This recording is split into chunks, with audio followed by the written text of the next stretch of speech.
This is it. 20 or 21 tests between Thursday morning and the first week of August when the Ashes wraps up next year. Bangladesh, South Africa, New Zealand, India, and England. Australia haven't played a test yet, and there's been 2 injuries.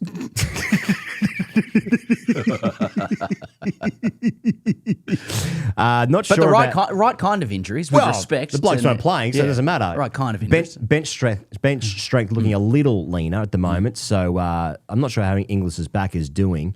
But Nisa is gone for Bangladesh. He wasn't in the squad anyway, but he's in a race against time for the South Africa series. Okay. He's done, what was it? A calf. He did a calf. So that bodes well when all of this chat is like, geez, the guys are getting older and they haven't played yet, and there's 2 blokes down and out. Not quite out, but you know what I mean. So, and nevertheless, like I like the how simultaneously we can call out how old the team is and how much bench strength they'll need, but we are still casting this entire period as one thing. It's one series. When was the last time anyone went, hey, you know what? Let's see if this team can do it for 21 tests.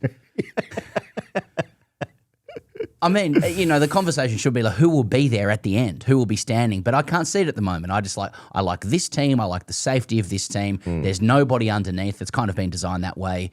And they will have to do something unprecedented to retain our affections. Yes, and then we will be satiated to a degree for a bit, but then they need to retain the one-day World Cup in South Africa. Absolutely. So that will be the last one. Yeah.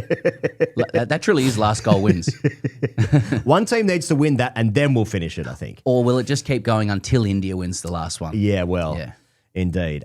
So, I mean, my guess is that the team that's going to play this week in Darwin is going to be the team, and I presume that like Webster and Green are playing the same side, and that Lyon probably plays ahead of Boland.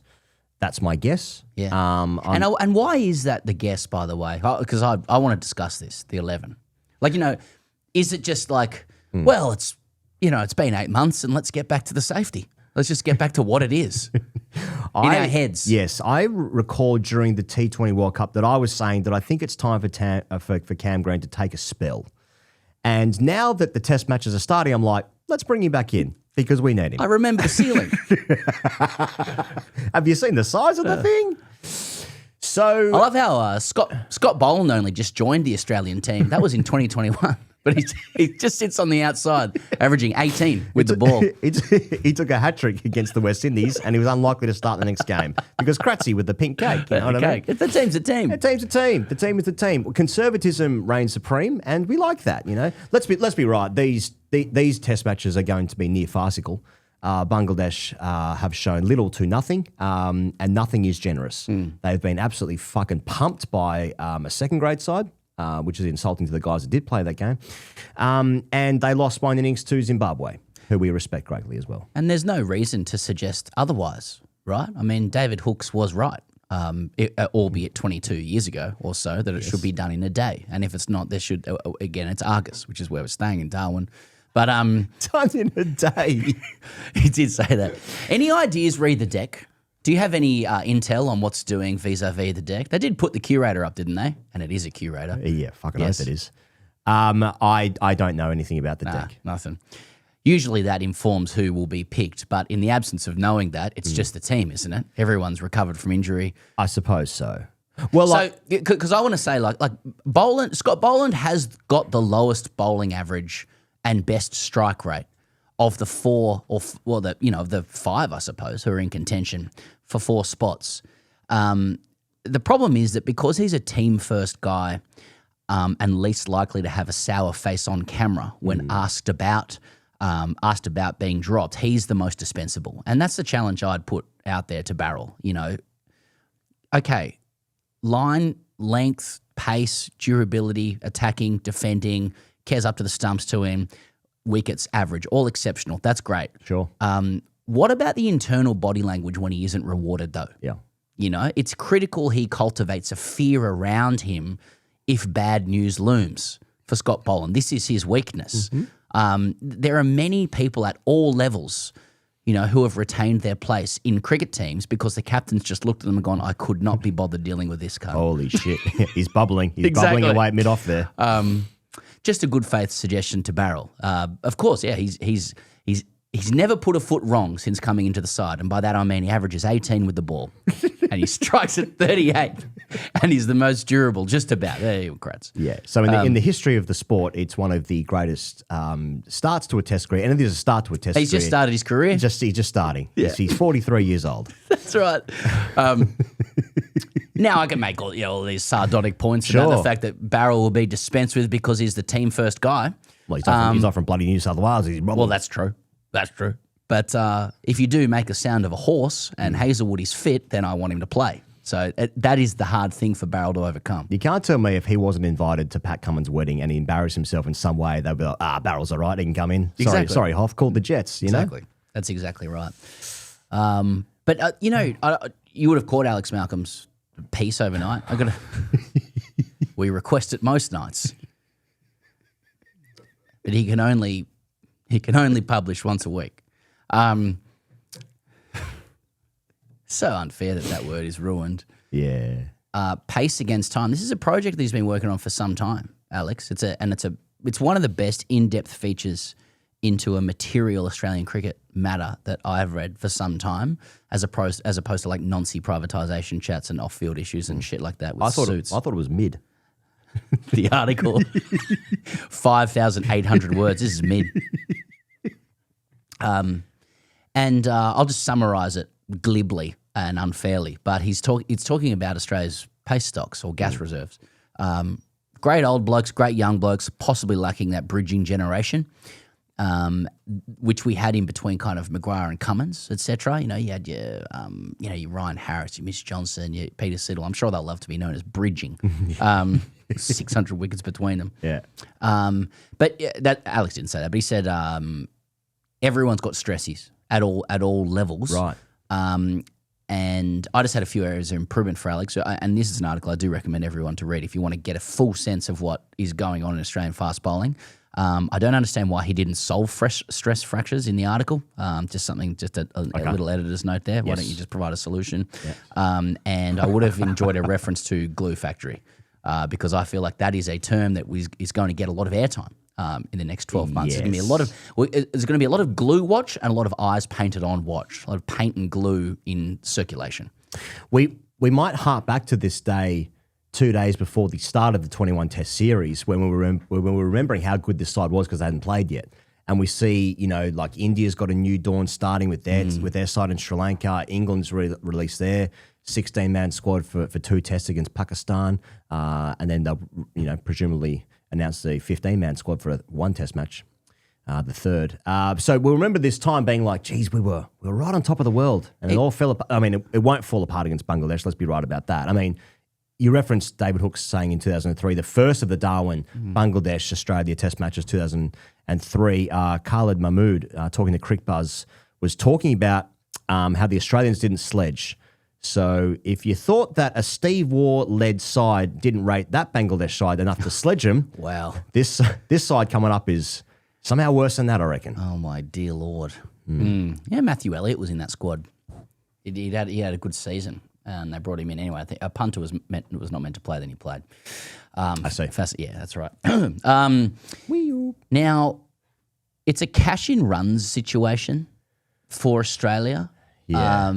And you're only batting once. So it's going to be hard for each of Weatherald, Marnus and Green to make hundreds, but unfortunately that's what they've got to do. They get 2 tests for this series, 2 innings for this series. 2 innings for the series. Yes. Yeah. And at least 100 each if they'd like to retain their careers. Here's what their biggest problem is, though. When they do peel off 140s, they won't count. This is what I wanted to put to you, right? Cameron Green, no home 100 in Australia yet. He got 1 in Ahmedabad, which is going to be very helpful because it's going to mean he's broken the Indian duck, right? Yes, okay, yes. and that was a tough deck. But he got it, right? Yeah. He's got 1 in New Zealand as well. Now, if Cameron Green makes a hometown 100, does it go a long way to changing perceptions? Is there extra value on that because it's a hometown 100? Normally a home 100 is prime time 100, but this is competing with Freo v Adelaide. Friday night. Can Carlton make the playoffs? Exactly. Yeah, wild card round conversation. Can the Australian Polis walk and chew gum with this stuff? Like, does Cameron Green break the hometown duck with the inevitable 100 he is making that we've penciled it in for? Yes.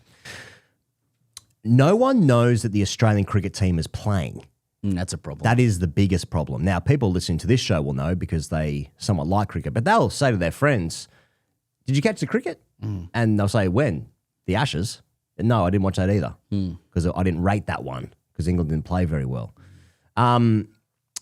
I think this is, Ollie Pope had this issue where he peeled off 180 or 170 against Zimbabwe. Yes. Which sort of got him a few test matches against India that summer and then a couple of, one test match in the Ashes? Did he play one or two? Did he play all of them? I can't remember.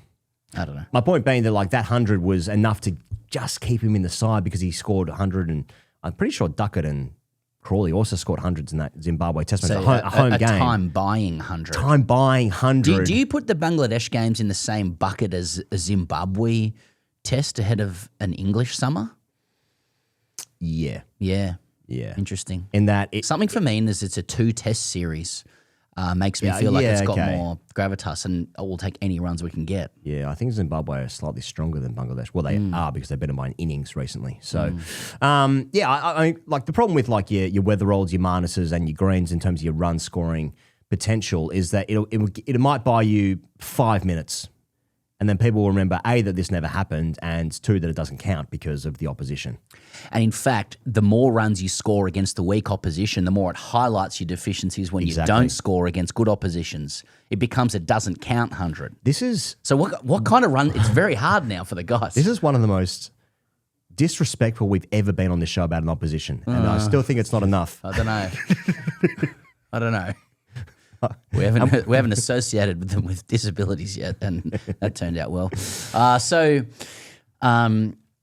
Junior. So is it Weatherald and Marnus last chance saloon? The only way to express your last chance as well, but because Junior said that Weatherald needs runs, and Weatherald agrees. I don't think people are expecting that, and I like it. Professional cricketer. Yeah. What do you think about what Mark Waugh said? He's like, well, yeah, I haven't done enough. Did leave you a bit flat in the Caxi game that Constance and Callaway contributed 1 run between them, and they're sort of Teague Wiley peeled off 100. That's exciting, I suppose. And a 100 after being delisted. Okay. From WA as well. So but it would have been more salivating had Constance scored 100. Maybe it was a new ball deck. I don't know. There was no footage of this game, to my knowledge, anyway. Don't pretend you weren't watching the stream. Saying that, Campbell Thompson, left armour, played 1 game, 8 for 25. He must be the best player we've ever seen. Well, it is exciting. He's played 1 first-class game to this point, 2 for 16 against Queensland as well. So, and a big left armour, which means he has to be strapping.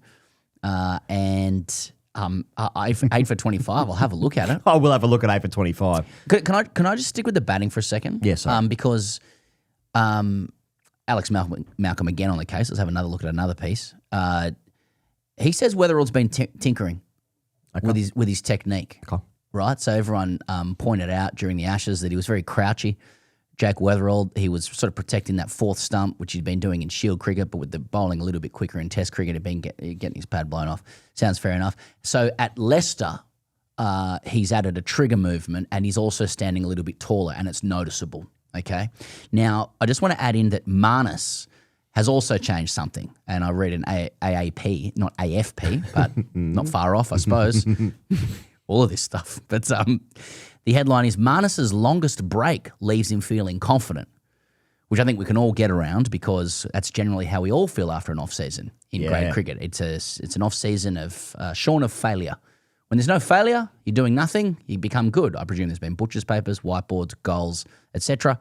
And it just occurs to me that when you struggle for runs, you're invariably expected to explain to the public what you've changed so that you will now score runs. And we haven't had this explanation from Cam Green yet, and that's a weakness from his part. But you remember that Steve Smith kept searching for and finding his hands repeatedly, an ongoing search and search and rescue. It was search and rescue. Search and rescue mission for his hands took 4 or 5 years, but he found them.